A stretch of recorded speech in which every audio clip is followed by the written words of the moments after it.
राहुल गांधी ने कहा प्रेस वार्ता करते हुए, चीन ने 2000 स्क्वायर किलोमीटर की जो भूमि है भारत की, उसको कब्जा लिया है। एक दूसरा, भारतीय सेना चीनी सेना से पिट रही है। बीजेपी नेता गौरव भाटिया की जुबान पर कांग्रेस सांसद राहुल गांधी का दिया ये वो बयान है जिसने राहुल गांधी की खूब किरकिरी कराई है।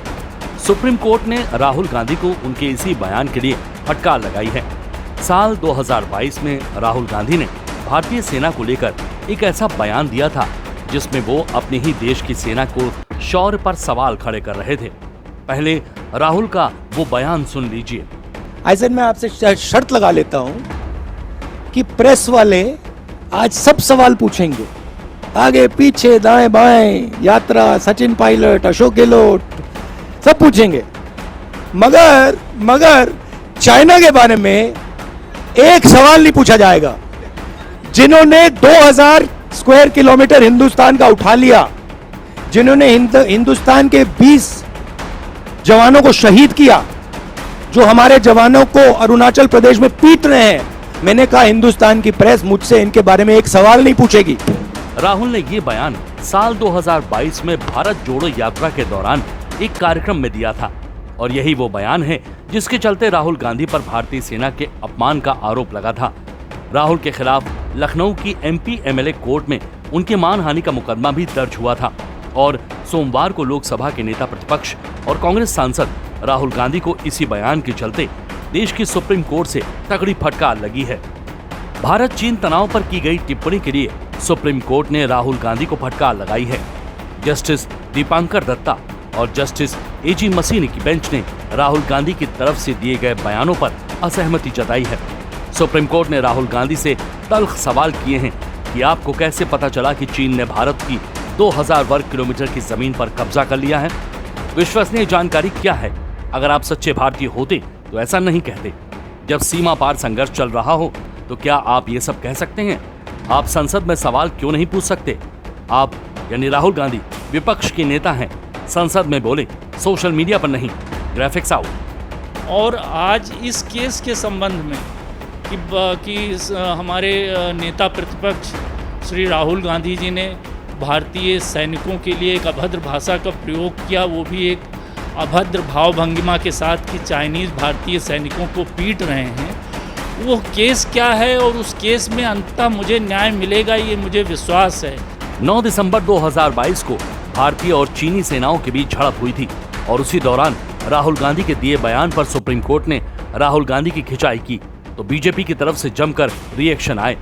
महाराष्ट्र के सीएम देवेंद्र फडणवीस से लेकर मंडी से सांसद कंगना रनौत ने सुप्रीम कोर्ट के फैसले का स्वागत किया है। मैं सुप्रीम कोर्ट का आभार व्यक्त करता हूं क्योंकि उच्च पदों पर बैठे हुए लोगों ने अफवाहें फैलाना, देश के हित के विरोध में बोलना, ये बंद होना चाहिए। और हमने देखा जिस प्रकार से राहुल गांधी लगातार बिना किसी एविडेंस के, बिना किसी साक्ष्य के लगातार बोलते रहे कि चीन ने भारत की जमीन को हथिया है। इसके कारण सीमा पर -40 डिग्री में लड़ने वाले हमारे जवानों के मॉरल पर उसका असर होता है। राहुल गांधी जी जो है हमेशा ही भारत के अगेंस्ट, और चाहे वो इकोनॉमी हो, चाहे वो हमारे डिफेंस फोर्सेस हो, चाहे वो हमारी किसी कोई जो दुश्मन देश हैं उनके पक्ष में बोलना हो, हमने हमेशा देखा है कि वो हमेशा जो है वो एंटी इंडिया उनकी सोच है और भारत के अगेंस्ट हमेशा बोलते हैं। तो ये एक बहुत ही वेलकम मूव है बाय द सुप्रीम कोर्ट कि उन्होंने उनको इस तरह की फटकार लगाई है। बीजेपी ने बाकायदा प्रेस कॉन्फ्रेंस करके राहुल गांधी की मानसिकता को भारत विरोधी बताया है। बीजेपी ने आरोप लगाया है कि राहुल गांधी ने संविधान को तार-तार करने का जिम्मा उठाया है। You wouldn't say this. अगर आप सच्चे भारतीय हैं तो आप ऐसा कभी नहीं कहेंगे। ये सवाल हम पूछते हैं। देखिए, संवैधानिक संस्था सर्वोच्च न्यायालय राहुल गांधी की भारतीयता पे इतना गंभीर कमेंट करता है, हर देशवासी आहत है। एक भारतीय अपनी सेना के लिए जो पूरे विश्व में सबसे वीर है, कैसे कह सकता है कि वो चीनी सेना से पिट रही है? आपको कैसे पता चला राहुल गांधी जी? और उसके बाद वर यू देयर? क्या आप वहां पे थे? क्या आप वहां थे? जो आप ये कहते हैं कि भारत की 2000 स्क्वायर किलोमीटर की भूमि चीन ने कब्जा कर ली है, then do you have any credible material? क्या आपके पास कोई विश्वसनीय सबूत है? फिलहाल सुप्रीम कोर्ट ने राहुल गांधी को कड़ी फटकार लगाने के साथ एक राहत भी दी है।